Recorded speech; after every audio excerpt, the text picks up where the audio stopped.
What's up, you guys? It's your girl Tosh, aka Coco Bone, and I'm coming at y'all with another video about this whole Takeoff passing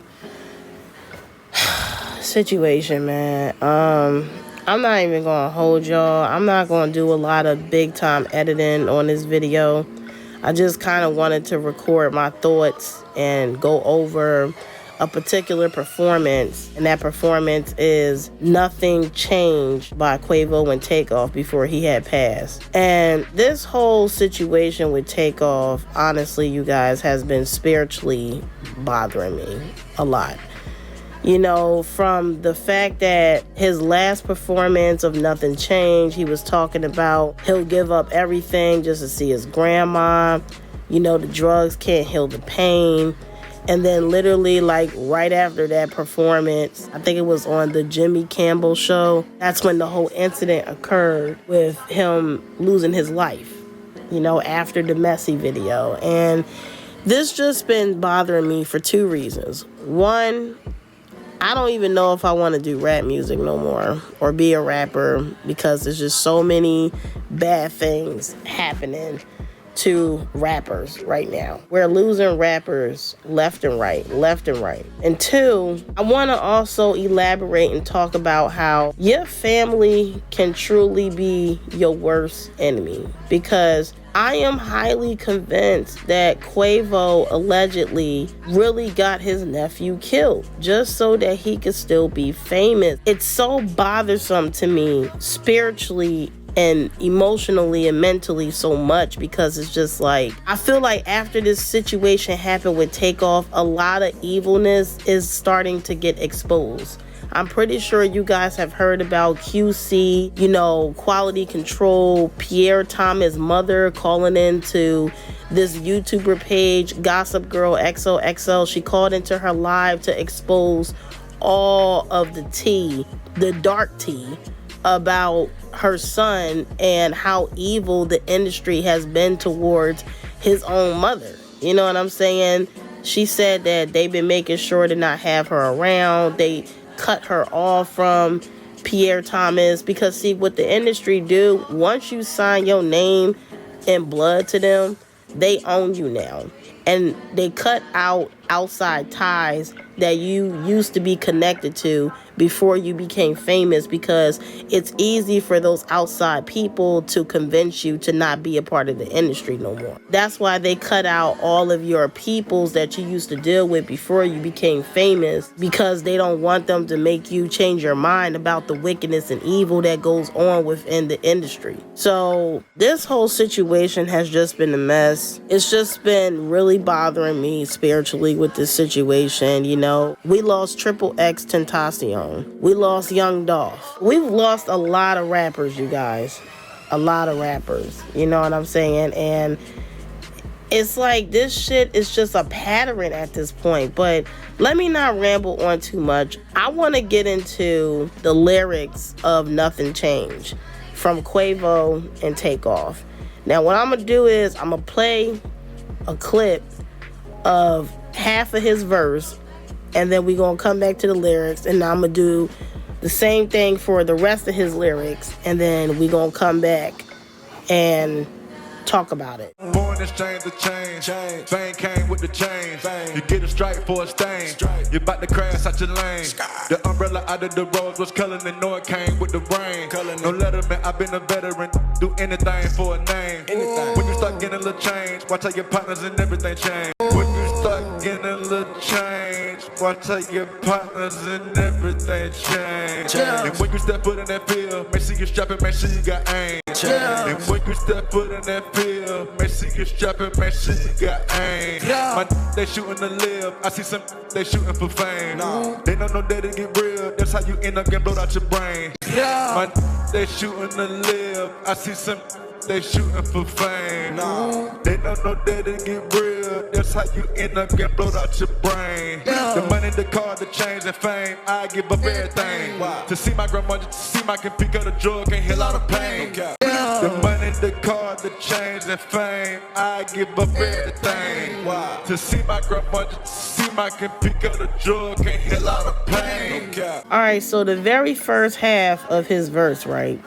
Takeoff states or say, when you start getting a little change, watch how your partners and everything change. Facts. I'm sure he was referring to his fake ass friends in Hollywood and his fake ass family members such as Quavo and Offset. And again, I can't prove that Offset was in on it, but when I seen that picture with him and Cardi B sitting at the funeral, they had no type of emotion. Cardi B looked it just as fabulous as she could. Offset looked handsome and did not shed not one tear. I feel like the man was trying to force a tear when he was talking on that altar on the mic. Yeah, you wasn't reading no letter, but you also wasn't like distraught that somebody you grew up with is dead. But anyway, y'all, continuing on with the lyrics, Takeoff goes to say, and when you step foot in that field, make sure you're strapped and make sure you got aim. Very, very, very interesting because he didn't have a strap, and I wish he would have had some aim, but he didn't have a strap. But the other person, the enemy, had a strap and they had aim on him. Continuing on to say, my niggas, they shooting to live. I seen some niggas, they shooting for fame. They don't know that this shit real. That's how you end up getting blown out your brains. And it's crazy because it's like, we've seen time and time again how these celebrities, they be predicting their own death. So it makes me question and wonder, do these higher ups be telling these celebrities this is how you're going to go out eventually, and they just don't know when it's going to happen? Because I feel like Takeoff knew this was coming, but he just didn't know when. You feel what I'm saying? He knew that Quavo and Offset were low-key jealous of him. He was going to kind of, in a way, be their competition because he was the better rapper out of the group. Everybody's saying that, and I see it and I hear it. He was the better rapper out of the group. You feel what I'm saying? But anyway, the money, the car, the chains, and fame, I give up everything. To see my grandma, just to see my kapinka, I don't know how to say that. I don't even know what that means. The drugs can't heal all the pain.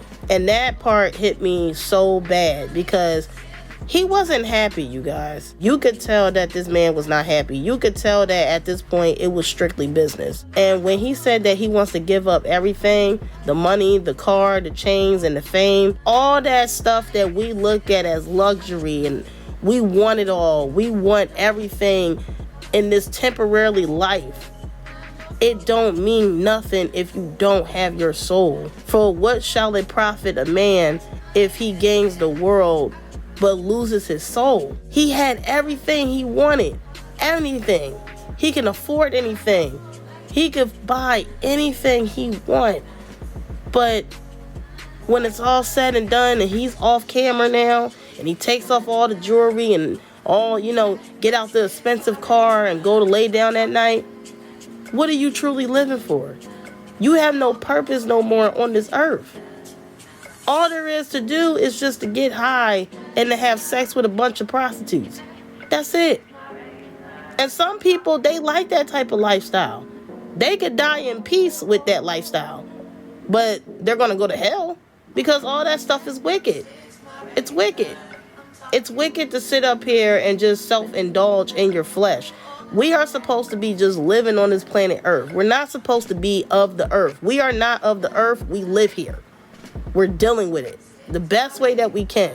And all this evilness and these warlocks and these witches, these motherfuckers ain't making it no better. Because for me, how I feel right now, and there's been plenty of times I wanted to physically not be here, but we ain't going to even get into all of that. The point is, I am here and I'm coping with how to deal with this crazy ass world we live in, y'all. Because we live in some evil ass times, y'all. It's like the more time goes on and on and on, the more wickedness is coming out and oozing out. The more true colors this world is showing us. And it's just really getting scary out here, y'all.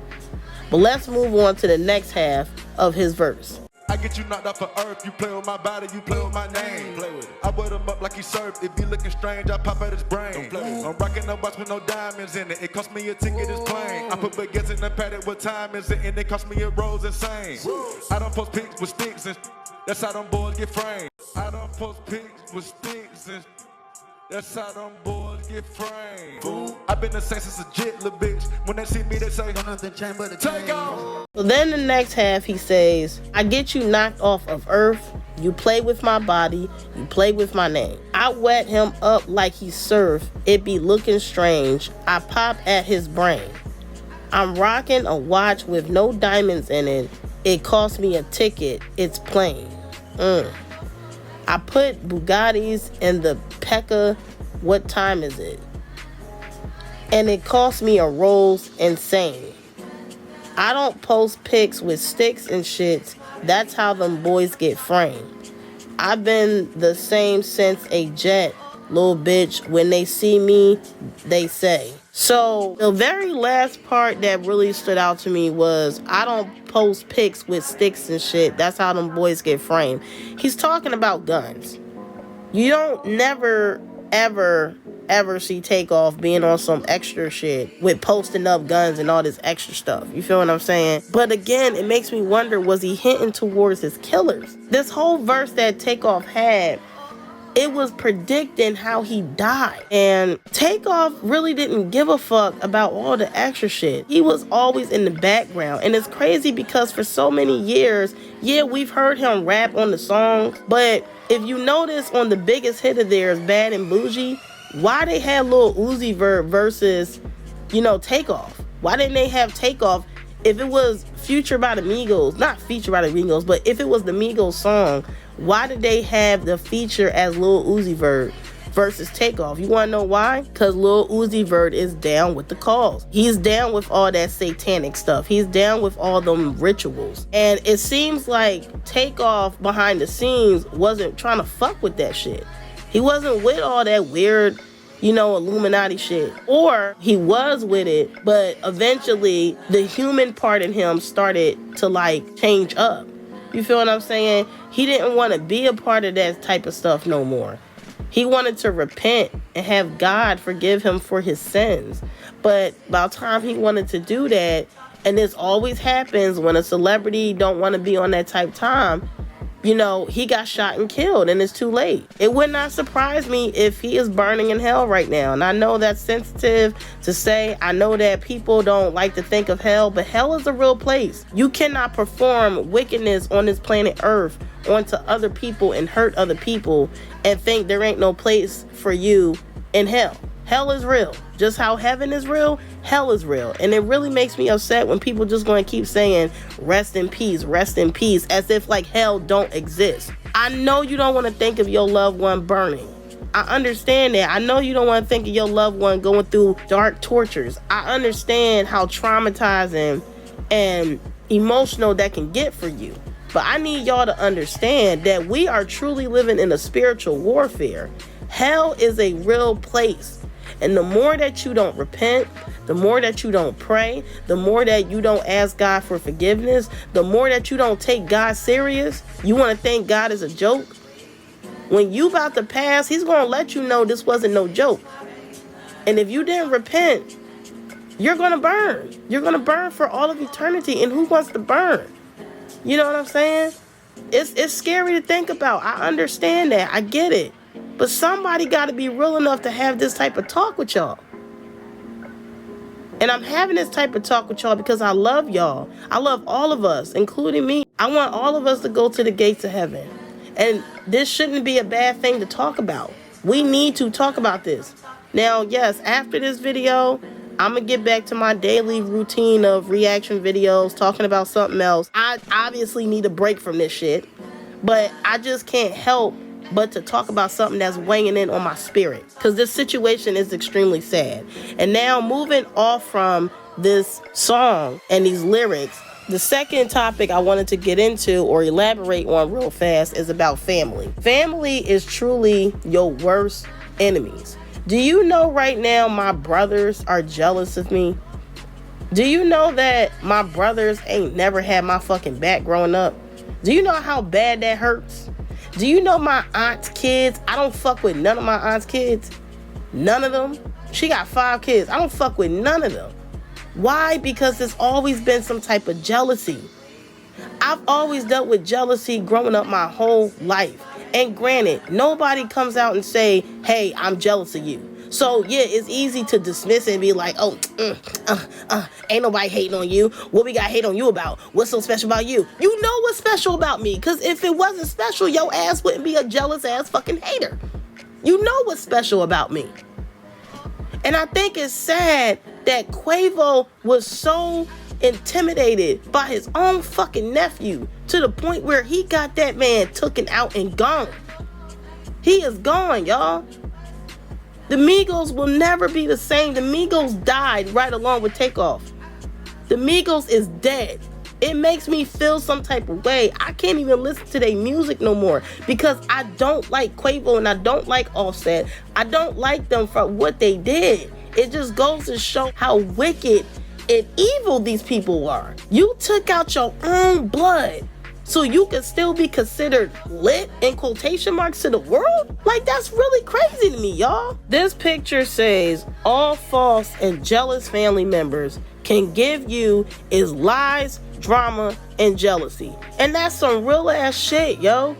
That's some real shit. Y'all have to be careful with even your own family members, because your family members, most of them or half of them, they don't care about you.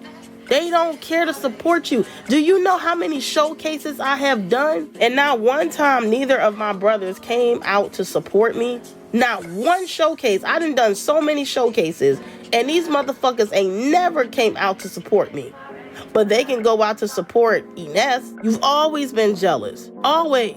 You don't support because deep down inside, you are hating that you don't have a talent. You wish to have my talent of writing rap music, and you don't. As much as you love it, you don't have that talent. It's just sad that your own blood, motherfuckers you grow up with, come out to not really be a support system for you, man. And this is how I feel about with the whole Migos situation. I feel like they were plotting on Takeoff the whole fucking time. And the fact that y'all had Drake come to the funeral when Drake is a part of the mob ties, Drake is a wicked ass man. That nigga is evil. And I believe that he allegedly had got XXXTentacion taken out because XXXTentacion was trying to come for him for stealing his style. And then boom, he gets shot and killed. It's so many rappers that are getting killed, yo. This shit is no fucking coincidence. This shit is fucking real. And I'm gonna need y'all to start waking up, man. Y'all need to start waking up to the evils and the warlocks and the witches out here. We live in an evil ass world. We live in a selfish world where nobody gives a fuck about you but you. You are the only person that can help you. Nobody else, not even your own fucking blood. That should be proven by this whole Migos situation. Not even your own blood can help you. Only person that can help you is you. And I ain't talking about all family members, but y'all already know who really fuck with you and who don't. And it's crazy because with my best friend in Georgia, sometimes we got into it. She made a comment before saying like, you know, you be Joe with everybody. You gotta stop thinking people are your friends. And then I got mad at her and I'm like, well, you don't even give nobody a chance. But you know what? Now I could understand why my best friend don't give nobody a fucking chance. Because look at the bullshit that just happened before our eyes. Takeoff was with his uncle that night before he died. He thought because he was with his uncle, everything Gucci, everything cool. And not even knowing his uncle allegedly set him up and got him killed for the fame and the money. That's really fucked up. That is, if that ain't evil, I don't know what is. As far as with this rapping stuff, you know, I don't even know if I want to even continue with it because, you know, for me, I haven't experienced a lot of record labels coming my way to try to sign me. I've experienced a lot of lust. And because I'm a woman, women already, we get the shit end of the stick for the simple fact that we're a woman. But I always experience a lot of lust. It's like, sit on my face, or I'm not going to help you meet this big time celebrity. Sit on my face, or you ain't going to get this contract deal. sit on my face, or I'm going to try to, blackball you from other people from not trying to give you a chance and work with you. This is the shit I've been dealing with as an independent female rapper. Then, not to mention, I had a rich guy from Dubai literally pose himself as a music investor, and he first talked to me on some professional stuff, but then turned into a creep and started flirting with me, then offered me a plane ticket to Dubai. He wanted to pay for me to come to Dubai. And I turned it down because, for one, I don't know you. For two, I'm not selling my soul like that. I could have easily had took that route, and I didn't, y'all. I knew a guy that knew Nicki Minaj, Lexi Blow from Jocelyn's Cabaret. He had connections to Power 105.1. This man got connections. And I ain't gonna say his name because I don't feel like arguing with no damn body. But this man had me at his showcase, and he said on the mic before I performed, "Ooh, she make a married man want to get in trouble. Yeah, I ain't gonna hand you the mic, I'm out." And then after the showcase, when I was trying to tell him, yo, showcase was dope, I'm trying to give him a hug and say, yo, the showcase dope. This man gave me a kiss on the cheek. And we were at a hotel for his showcase. I could have sat on that crystal bald head and see my way into the future of me and other big time celebrities. A bitch not even sitting with the A-list celebrities yet. I'm not sitting with no Beyonce, no Jay-Z, no Travis Scott, no motherfucking Lil Durk, 50 Cent. If I'm going through some wicked shit as an independent artist, I can't imagine what it would be like if I was to ever sign, which will be never, but if I was to ever sign with a major record label. After what happened to Takeoff, I don't ever want to sign with a major record label. I don't. It's too wicked for me, y'all. I don't care what I go through in my life, I will always maintain a good heart. Always. Because y'all cannot take that from me. And by y'all, I'm talking about the evil people. You evil people, the one that live in their frustration, you live in your insecurity, you live in your jealousy, you live in your own demise. You don't care to better yourself. You don't care to elevate yourself. You don't care to elevate your mind. Y'all would never take away my good heart. Because that's what the devil is trying to do. The devil like to make you believe he don't exist. He wants y'all to feel like this shit I'm talking about is crazy. This shit ain't real. Oh, you just overthinking. Oh, there ain't no evil out here. And that's how he gets your ass. Because you think this shit ain't real and it's fucking real. The devil's biggest thing on this planet is to make us believe his ass don't exist. And that's how this evil shit goes down. Especially when dealing with some young people that don't believe in God, don't read the Bible, you don't listen to other people's testimonies, you still don't think this shit is real, and this shit is real. Everything in this world is operated off of spirituality. The music we listen to, spiritual. This was exposed by Kanye West. They having contracts to where you can't talk about Jesus. Why you think that when we listen to our favorite artists that are super famous, they don't never say shit about Jesus? Because it's in their contracts to not talk about that. These big time major artists that we all look up to, they are satanic. They're evil. They're into some weird ass shit. That's why Hollywood is called Hollyweird. Because they're weirdos. You gotta be on some weird, evil, demonic, satanic having ass shit just to be on top. And if that's what it takes to be considered the best to the whole entire globe, to the whole entire planet Earth, I'm Gucci. I'm good. I don't want it. Y'all can have it. A bitch will just be a YouTuber and call it a day. At least with YouTubing, I got a choice. I got a choice to just build up my own brand, build up my own audience, versus selling my soul to get to where I gotta go. I'm not selling my soul. Do y'all know some videos that I have kept it real on? I got an ad suitability. And for those that don't know what that is, ad suitability is where they'll pay you less for that video because it's considered not appropriate. Listen, y'all can pay me less, but I still said what I said. So if I'm getting paid less for that video, fine. But I said what I said. And that's just what it is. I'm not taking shit back for no money. And that's what these people want y'all to do. They want y'all to censor yourself for the fame and fortune. And I ain't going out like that. And neither should none of y'all. But guys, I think I've rambled and rant enough. R&R, ramble and rant enough about this topic. This was just weighing in on my spirit, and I really just wanted to talk about this and get this out to y'all. So please make sure to like, comment, subscribe, share, show your girl some love, help your girl get to 3,000 subs. Make sure to leave some suggestions and comments down in the comment section down below. And please give me a big thumbs up, for it helps to push my videos further out into the algorithm. I'm out this bitch. Deuces. We live in a world that's extremely so cruel. Hitting below the belt, man, that's not cool. My feelings is numb to the point where I got a fork and I'm just eating this sauce like it's food. Bitch, when I'm corny and ain't gonna be shit. Bitches is hoping I die when I'm sick. I might as well go to the sex store to buy me a strap on to wear, cause they all on my dick. Worry about me and what I just do. Worry about me and what I just said. The audience look at your life as a boo. A fake ass bitch snake when the real skin have shed.